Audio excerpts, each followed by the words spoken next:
بسم اللہ الرحمن الرحیم۔ عورتیں تراویح کی نماز کیسے پڑھیں؟ حضرت عائشہ صدیقہ رضی اللہ تعالیٰ عنہ فرماتی ہیں کہ رسول اللہ صلی اللہ علیہ وآلہ وسلم نے رمضان کی ایک رات مسجد میں نماز تراویح پڑھی۔ لوگوں نے آپ کے ساتھ نماز پڑھی، پھر دوسری رات کی نماز میں شرکا زیادہ ہو گئے۔ تیسری یا چوتھی رات آپ صلی اللہ علیہ وآلہ وسلم نماز تراویح کے لیے مسجد میں تشریف نہ لائے اور صبح کو فرمایا کہ میں نے تمہارا شوق دیکھ لیا اور میں اس ڈر سے نہیں آیا کہ کہیں یہ نماز تم پر رمضان میں فرض نہ کر دی جائے، چونکہ رسول اللہ صلی اللہ علیہ وآلہ وسلم نے خود اپنے خلفائے راشدین کی سنت پر عمل کرنے کی تاکید فرمائی ہے، لہٰذا ان کا کیا ہوا عمل خود بھی رسول اللہ کی سنت کی ہی مانند ہے اور ان کی اطاعت بھی رسول اللہ کی ہی اطاعت ہے۔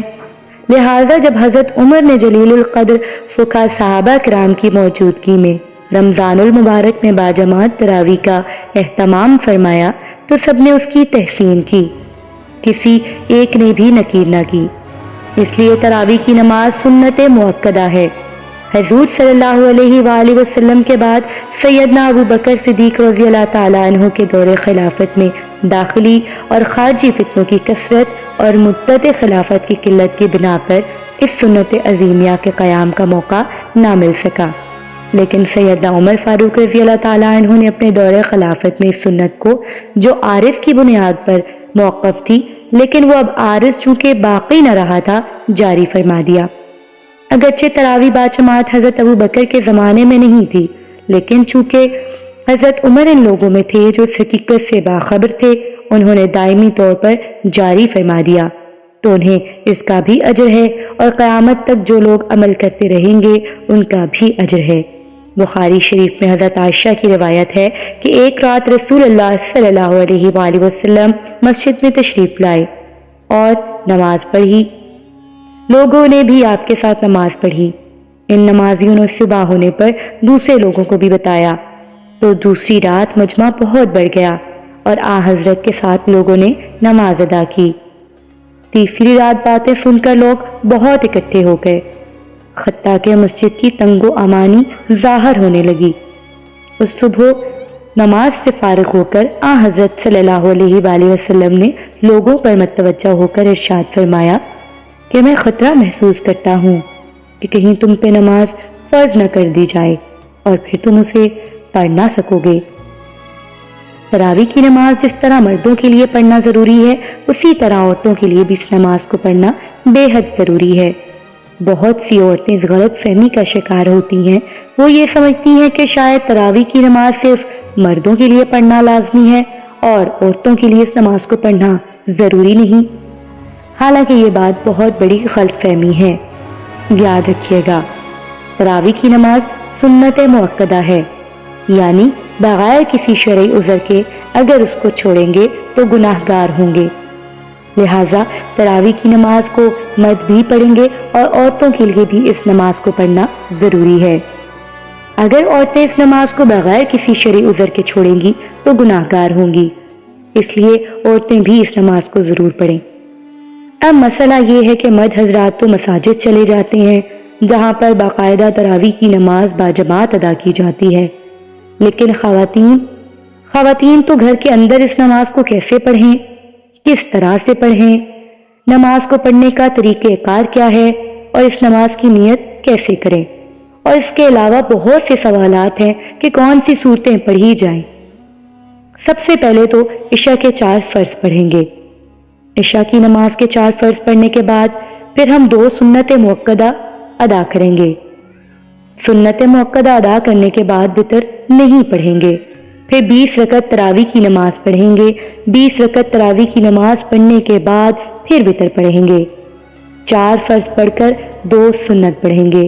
اس کے بعد پھر 20 رکعت تراویح کی نماز ہے اور وہ 20 رکعت 2 رکعت کر کے پڑھی جائے گی، یعنی 2 رکعت اسی طرح سے 2 رکعت کر کے 20 رکعت تراویح کی نماز ادا کریں گے۔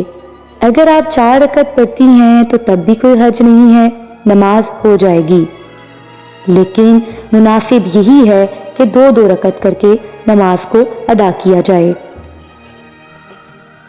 اگر آپ کو دعا زبانی نہیں آتی تو اس کو دیکھ کر بھی پڑھ سکتے ہیں۔ تراویح کے بعد دعا کو پڑھیں گے۔ ہر 4 رکعت کے بعد اس طرح بیٹھ کر دعا یا تسبیح پڑھی جائے گی اور پھر 20 رکعت مکمل ہو جائیں گے۔ معزز سامعین، اکثر مسئلہ یہ بھی دیکھنے میں آیا ہے کہ اکثر لوگ یہ سوال کرتے ہیں کہ ان 20 رکعتوں میں ہم نے کون سی صورتیں پڑھنی ہیں اور کون سی صورتیں نہیں پڑھنی۔ سامعین، اس کے لیے کوئی خاص صورتیں نہیں بتائی گئی، جو بھی صورتیں آپ کو یاد ہیں، اب 10 صورتیں آتی ہوں یا 5 آتی ہوں پڑھ لیں۔ اس طرح 20 رکعت تراویح کی نماز ادا کریں گے۔ اگر آپ کو صرف 4 صورتیں آتی ہیں یعنی 4 کو لاتے ہیں تو تب بھی آپ کی نماز بالکل آسان طریقے سے ادا ہو جائے گی، یعنی 2 رکعتوں میں آپ نے 2 قل پڑھ لیے، اس کے بعد پھر 2 رکعتوں میں پھر 2 قل پڑھ لیے، اس کے بعد پھر 2 رکعتوں میں پھر 2 قل پڑھ لیے۔ اس طریقے سے 4 رکعت بھی ہو جائے گی اور 4 قل بھی ختم ہو جائیں گے۔ لیکن ترتیب کا خاص خیال رکھنا ہے کہ پہلی والی بعد میں نہیں پڑھنی اور بعد والی پہلے نہیں پڑھنی۔ اس طریقے سے نہیں کرنا، پہلے اس کو پہلی رکعت پہ پڑھ لیں اور جو بعد میں آ رہی ہے اس کو بعد میں۔ یہ تو یہ تراویح کی نماز ادا کرنے کا طریقہ۔ اب اس کی نیت کیسے کی جائے؟ نیت کہتے ہیں دل کے پختہ ارادے کو۔ زبان سے نیت کرنا کوئی ضروری نہیں ہے، کوئی لازم نہیں ہے اور کوئی شرط بھی نہیں ہے۔ دل کے اندر جو آپ کا ارادہ ہے کہ میں 2 رکعت تراویح کی نماز پڑھتی ہوں، بس یہی نیت ہو گئی۔ اس کے علاوہ کوئی زبان سے نیت کرنا ضروری نہیں، لیکن علماء بیان فرماتے ہیں کہ زبان سے نیت کرنا مستحب ہے۔ اگر آپ زبان سے نیت کریں تو اس طرح بھی کر سکتے ہیں کہ میں نیت کرتی ہوں 2 رکعت نماز تراویح واسطے تبارک و تعالیٰ کے، منہ میرا کعبہ شریف کے، اللہ اکبر۔ نیت کرنے کا زبان سے کوئی ضروری لین دین نہیں ہے۔ 20 رکعت ختم ہو جانے کے بعد پھر دعا پڑھیں گے۔ آپ صلی اللہ علیہ وآلہ وسلم نے فرمایا کہ عورتوں کو پیچھے رکھو جیسے اللہ نے ان کو پیچھے رکھا ہے۔ حدیث سے معلوم ہوتا ہے کہ عورتوں کو مردوں سے پیچھے کھڑے ہونا چاہیے۔ موجودہ حالات میں بعض لوگ یہ بھی سوال کرتے ہیں کہ اگر گھر میں حافظہ عورت موجود ہے اور مردوں میں کوئی بھی امامت کرنے کا اہل نہیں ہے یا مرد کو زیادہ قرآن نہیں آتا تو کیا عورت اپنے محرم مردوں کو امامت کروا سکتی ہے؟ ظاہر ہے کہ اس کا حکم بھی عدم جواز کا ہے۔